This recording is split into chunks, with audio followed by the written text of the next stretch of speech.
So ఆ, ఉద్యమంలో కానీ మంత్రివర్గం ఏర్పడిన తర్వాత కానీ కేసీఆర్ తర్వాత సెకండ్ ప్లేస్ హరీష్ రావుదే. ప్రజల హృదయాలలో అయితే ఖచ్చితంగా రెండో స్థానం హరీష్ రావుదే. ఓకే.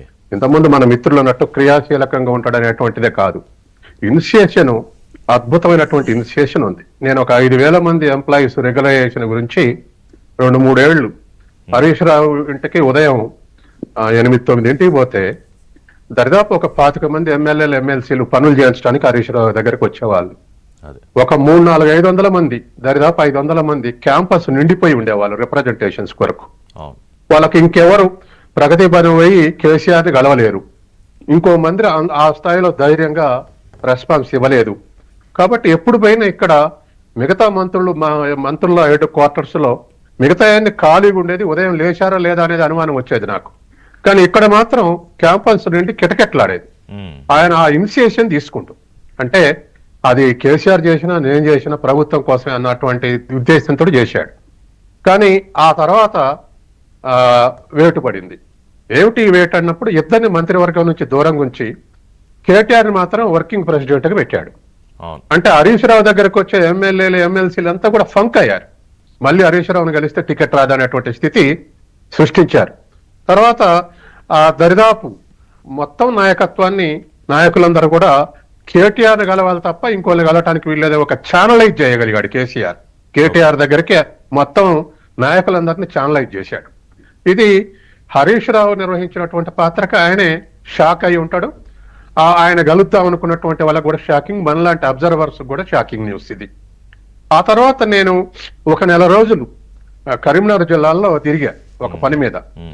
ఎక్కడ కూడా టిఆర్ఎస్ శ్రేణులు కట్టినటువంటి ఫ్లెక్సీలలో హరీష్ రావు ఊపాళ్లే, దరిదాపు నిషేధించినట్టుగా ఉంది. ఎక్కడ కూడా చిన్న పెద్ద ఫ్లెక్సీలు లేదు. అంటే ఆనాటి నుంచి ఈనాటి వరకు కూడా హరీష్ రావుని పాత్రను తగ్గించడానికి, కార్నర్ చేయటానికి, పార్టీలో తన స్థాయిని తగ్గించడానికి కుటుంబంలో ఈ రిహార్సల్ జరుగుతుంది. ఇది వాస్తవం. ఇప్పుడేదో సోషల్ మీడియా లేకపోతే ఇప్పుడేదో నిన్నే వాళ్ళ డెవలప్మెంట్ కాదు. ఆనాటి నుంచి నేను క్లీన్ గా అబ్జర్వ్ చేసుకుంటూ వస్తున్నా. తర్వాత ఆయన ఇనిషియేషన్ ఎట్లుందంటే అప్పట్లకప్పుడు ఫోన్లు చేసేవాడు, మంత్రులు కూడా ఫోన్లు చేయించుకొని పని చేయించుకునే వాళ్ళు.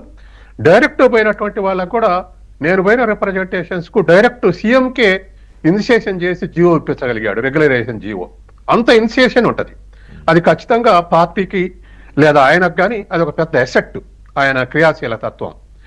అది పొడుగుతో నడుస్తున్నటువంటి క్రమంలో హరీష్ రావును కంట్రోల్ చేయటం అనేది ఒక ఆబ్జెక్టివ్ అయిపోయింది కేసీఆర్ ఫ్యామిలీకి. అది ఇప్పటి వరకు నడుచుకుంటూ వచ్చింది.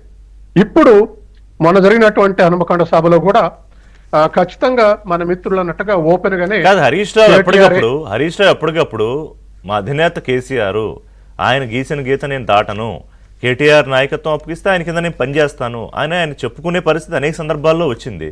మరి ఆయన కూడా నమ్మకం కలగకపోతే ఎట్లా? అది ఆయన్ని కార్నర్ చేస్తా ఉంటే ఆయనకు తెలుసు. అది కార్నర్ చేస్తా ఉంటే దానికి ఆన్సర్ ఏమిటి అంటే ఒబిడియన్సే. అంటే నేను ఇంకా కమిట్మెంట్, నేను కేసీఆర్ తోటే కేసీఆర్ బాట నడుస్తున్నటువంటిది, దానికి మించిన ఆన్సర్ లేదు. నా క్రియాశీలకానికి తగ్గ పాత్ర ఇవ్వలేదు అని అనలేడు, లేకపోతే నేను కూడా కుటుంబ సభ్యుని అనలేడు, లేకపోతే నన్ను మాట్లాడినేవ్వండి. కాబట్టి ఇవాళ సభలో కూడా ఖచ్చితంగా హరీష్ రావు పాత్ర తగ్గించబడి చూపెట్టబడింది. ఇక రెండో వైపు ప్రజల్లో కూడా కేసీఆర్ స్థానం అన్నది హరీష్ రావుదే. ఇప్పుడు మనం ఏ ట్రెండ్ మనం సర్వే చేసినా లేకపోతే ఏ ట్రెండ్ మనం స్టడీ చేసినా ఆయనదే రెండో స్థానం. కానీ ఆ పార్టీలో విత్ ఇన్ ది పార్టీ మాత్రం ఆయన కంట్రోల్ చేయడానికి ప్రయత్నాలు నిరంతరం జరుగుతున్నాయి. ఇప్పుడు కూడా జరిగింది అదే. ఇక మనం కవిత విషయానికి వచ్చినప్పుడు, జాగ్రత్తలు పనిచేస్తున్నప్పుడు, లేకపోతే మహిళల్ని సమీకరిస్తున్నప్పుడు ఎంత అప్రిషియేట్ చేశారు. అట్లాగే ఎంపీగా కూడా ఢిల్లీలో ఇనిషియేషన్ కానీ, పార్లమెంట్ కానీ, బయట కానీ అంతా చురుకుగా ఉన్నప్పుడు ఎవరు నెగిటివ్గా లేరు. కానీ పార్లమెంట్ ఓడిపోగానే ఎమ్మెల్సీ ఇస్తే వ్యతిరేకత వచ్చేసింది, ప్రజల్లో వ్యతిరేకత వచ్చింది.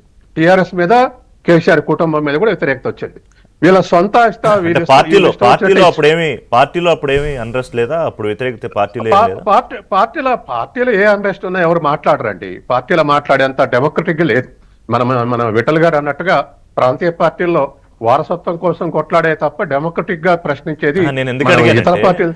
కాదు, నేను ఎందుకు అడిగానంటే కవిత గారు ఇవాళ ఏదైతే ఫీల్ అవుతున్నారో, కొంత ఆవిడ సఫికేషన్ ఫీల్ అవుతున్నారో, దీని తాలూకా బీజాలు అప్పుడే పడ్డాయా అనేది. లేదండి, ఆవిడకు ఇవాళ మన లిక్కర్ స్కామ్ నుంచి బాగా డిమోరలైజ్ అయి ఉంది. ప్రజల్లో కూడా అప్పుడున్నంత స్థానం లేదు. కాబట్టి సస్టైన్ కావటానికి ఈ ఒకటి. రెండోది నేనేమనుకుంటున్నంటే, ఈ మన సామాజిక తెలంగాణ అనగానే ఇది ఒక warning signal to the KTR family అనుకుంటున్నాను నేను. ఎందుకంటే ఇదే వారసత్వం కాదు, మీరు పంచుకోవటం కాదు, సామాజిక తెలంగాణ. కాబట్టి మిగతా వాళ్ళు కూడా క్లెయిమ్, ఇందులో బీసీలు, ఎస్టీలు, ఎస్టీలు కూడా ఉన్నారు. వీళ్ళని కాదని మీ ఇష్టమే కాదు ఒకరినొకరు ట్రాన్స్ఫర్ చేసుకోవడం అనేటువంటి ఒక వార్నింగ్ సిగ్నల్ కూడా ఇందులో ఉందనేది. ఆ వార్నింగ్ సిగ్నల్ సాక్షాత్తు కేసీఆర్ కుమార్తె వెరీ మచ్ పొలిటికల్లీ ఆస్పిరెంట్ అయిన కవిత గారి నుంచి రావడాన్ని ఎట్లా చూస్తాం అనేది కూడా ఒకసారి మాట్లాడదాం. ఒక చిన్న బ్రేక్.